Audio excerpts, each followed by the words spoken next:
মর্মান্তিক একটি ঘটনা। দর্শক ভাই, এই দোকানে বলে আজকে চুরি হয়েছে, দেখি তো যায়া চুরি চুরি বলে হয়েছে। দর্শক ভাইরা দেখতে পাচ্ছেন মর্মান্তিক একটি ঘটনা। কালকে রাত্রে বেলায় আমাদের দোকানে চুরি হয়ে গেছে। দেখেন এই যে এই তার ভিতর দিয়া মানে এমন ভাবে আইছে, গাঞ্জুটিটা ছাড়া এই কাজ কেউ করতে পারে না। ওই যে দেখেন দোকানের চতুর্মুখে ঠিক আছে, দোকানের নিচ দিয়ে সুড়ঙ্গ খুদে এভাবে তারা দোকানে মালামাল নিয়ে যায়।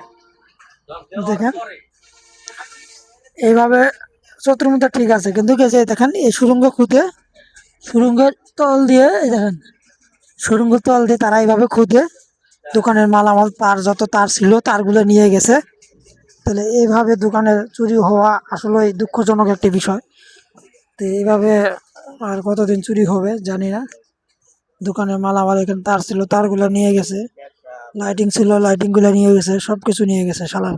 এই দেখেন সেলাই মেশিনও নাই, এই যে সেলাই মেশিনটাও নিয়ে গেছে গা, বাটপাড়ারা কিছু রাখে নাই। দুঃখজনক একটা কথা। তো দেখতে পাচ্ছেন আসলে এভাবে মর্মান্তিক কতদিন ভাবে এভাবে চুরি হবে আর বলা যাবে না।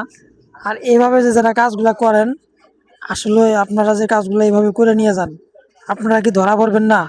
আর একটা কথা জানেন, গৃহস্থের চোরের 10 দিন, গৃহস্থের একদিন। সবসময় এটা খেয়াল করবেন। আপনারা চুরি করবেন একদিন, একদিন ধরা পড়বেন না? অবশ্যই ধরা পড়বেন, কারণ এইভাবে চুরি করে নেওয়াটা মহাজনের কতটা ক্ষতি হয় সেটা মহাজনে জানে। তো এইভাবে যারা কাজগুলো করেন আপনারা অবশ্যই সতর্ক হয়ে থাকবেন। আজকে চুরি করেছেন, কালকে কিন্তু আমরা ঠিকই ধরবে।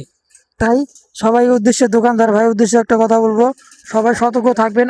নিজের মালামাল অবশ্যই নিজ দায়িত্বে রাখবেন। আর যেখান দিয়ে চুরি করে সেই জায়গাটা অবশ্যই নিরাপত্তাহীন রাখবেন। তাই আমি এটাই বলে আজকের মতো ভিডিওটা এখানে শেষ করতেছি। আর ভিডিওটা প্রচুর পরিমাণ শেয়ার করে দিবেন।